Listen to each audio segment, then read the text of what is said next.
Dia 31 de dezembro é o aniversário da Reforma Protestante e também do meu pai e do meu sogro. Um grande abraço, feliz aniversário, pastor Samuel Câmara. Te amamos, a família Rede Boas Novas quer te parabenizar no dia de hoje. Eu não vou falar a idade não, e do meu sogro também, os dois no mesmo dia, então é bom que é um churrascado para todo mundo, a gente divide todo o negócio lá. Então, feliz aniversário também pro meu sogro, o sogro Walter Weck. Deixa eu voltar. Só que é 31 de outubro. É? Você falou dezembro. Oh, perdão, 31 de outubro. Hoje, como eu vou esquecer o dia do aniversário do meu pai, 31 de outubro. Hoje diz que é o aniversário da Reforma Protestante, hoje se fala que é Halloween. Eu falo, o que é? É o aniversário do meu pai e do meu sogro. Deixa eu voltar para aquele assunto que foi debatido, eu acho que a gente tem como exaurir aqui, os pastores têm talvez muito entendimento sobre isso, mas só levantando um pouco sobre isso, quando a gente vai debater um pouco com pessoas que têm a fé católica, é difícil você debater dentro da mesma ideia, porque, conforme foi colocado, deixa eu falar um pouco sobre a Bíblia. Ele falou, André, para a gente a Bíblia não é a única palavra de inspiração revelada por Deus. Então, nós temos como conteúdo para formar nossas teorias e pensamentos doutrinários e teológicos outras fontes. Como é que vocês entendem isso? Que aí a gente fala de tradição, os apócrifos e até outros livros, fora os apócrifos, e também os concílios. É perigoso isso porque pode entrar um pouco... Se é nos concílios, nas reuniões e tudo, isso pode mudar com o tempo. A Bíblia não muda. Como é que vocês entendem? Hoje que a gente está no aniversário da Reforma Protestante, que é só Escritura, a gente entender que existe outro tipo de revelação. André, olha só, é um assunto que a gente tem que pisar em ovos. A Bíblia é a nossa regra de fé e ponto. Mas... Você tem Bíblia anotada? Você lê a anotação para quê? Na sua igreja, quando as pessoas cometem determinadas falhas, acontece o que com ela? Um ano suspenso? Dependendo da falha, isso está escrito aonde? Ou é 3 meses, ou não acontece. Na sua igreja, as pessoas pedem perdão em público das coisas, ou pedem perdão para Deus, e tem que falar com o pastor primeiro. Onde é que está escrito isso? Então, definitivamente, podem falar o que quiser. No meu evangelho está cheio de regras inventadas, criadas, e eu até digo que são criadas com a melhor das intenções. Evidentemente, eu não tenho a menor dúvida disso. Existem coisas inventadas no meio evangélico que são de uma criatividade, e não adianta dizer que foram aquelas igrejas que surgiram agora. E tudo que eu falei aqui está associado a igrejas antigas, tradicionais. E falo não de forma de zombaria, estou fazendo de forma de reflexão. Falo com todo o respeito do mundo, até porque eu sou membro de uma delas e de respeito à minha igreja e gosto que as pessoas respeitem e respeitem os outros também. Agora,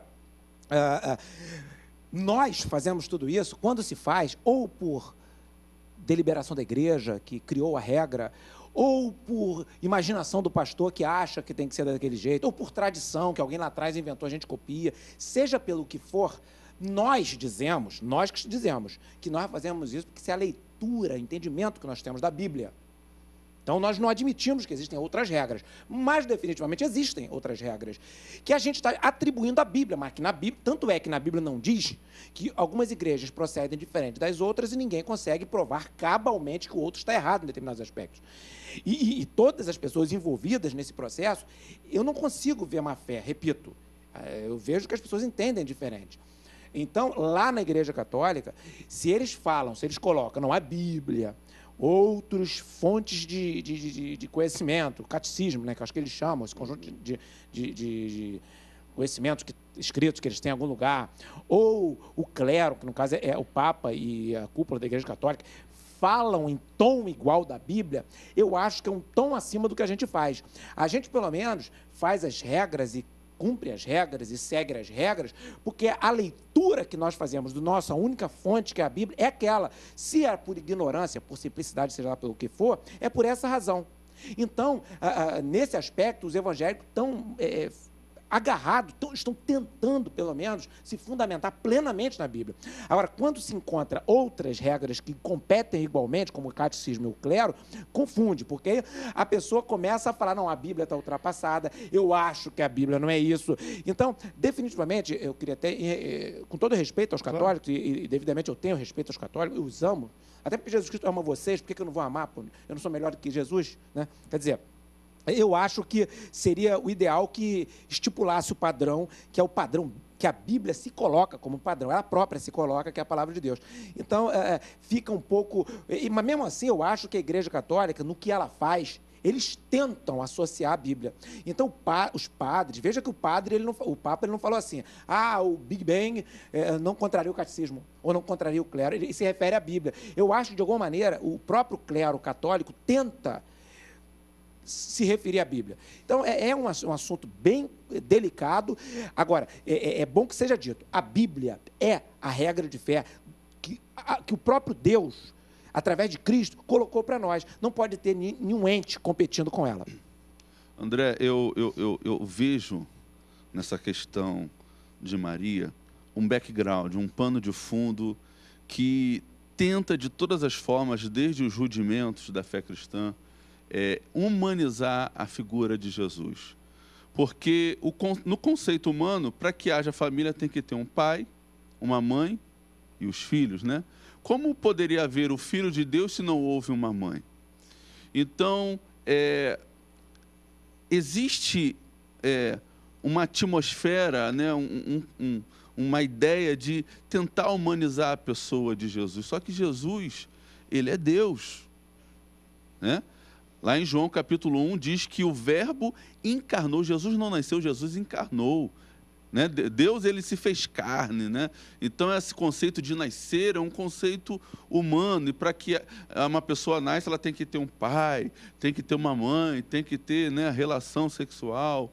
E como nós falávamos aqui no Bastidores, existe realmente uma justiça muito grande com a figura da irmã Maria, da mulher de Deus, da serva de Deus Maria, que foi uma das mulheres mais importantes do cenário bíblico, né? da história do contexto cristão.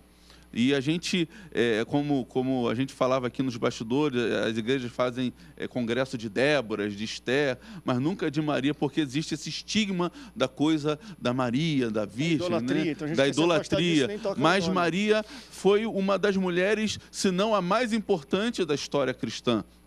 Uma pessoa extremamente importante, devota, mas realmente ela não foi virgem, né? Ela não é a Virgem Maria, né? Foi virgem até o nascimento de Jesus. Depois ela tinha um esposo. Não, a Bíblia diz que ela casou, filhos, né? a Bíblia diz que Jesus tinha irmãos e irmãs. A Bíblia fala de uma situação que os irmãos de Jesus queriam interditá-lo porque achavam que ele estava louco. A Bíblia fala que Jesus era filho de José, né, que tinha os irmãos e as irmãs. Então a gente sabe que, biblicamente falando, esse contexto não existe. Só que aí entra uma outra coisa. Como você vai abrir mão de algo que foi o fundamento da sua fé, da sua religião? Não tem como abrir mão. Eles nunca vão abrir mão disso. Está entendendo? Então, é a forma que eu vejo essa questão da Maria. Eu queria colocar aí para os colegas. Foi colocado aqui, também. Foi bom a gente debater. Deixa eu fazer o seguinte, que a gente daqui a pouco vai para o intervalo, mas a Boas Novas, nessa caminhada de fim de ano, tem preparado muitas programações inéditas e novas para apresentar para você que nos assiste, para você que semeia e contribui com a Rede Boas Novas, que quer ver a nossa programação sendo diversificada e crescendo. E a Boas Novas, acho que hoje o Antenados é o primeiro a mostrar, em primeira mão, a gente tem soltado na programação alguns teasers de uma programação nova que nunca foi feita antes por nós, que é a dramaturgia. E eu quero apresentar pela primeira vez, inédito aqui, a primeira chamada do novo seriado da Rede Boas Novas. Dá só uma olhada.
Já falei pra você não se meter nisso. Se você não vai falar, eu falo.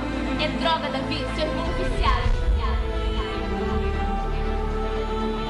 Espera aí, Amanda.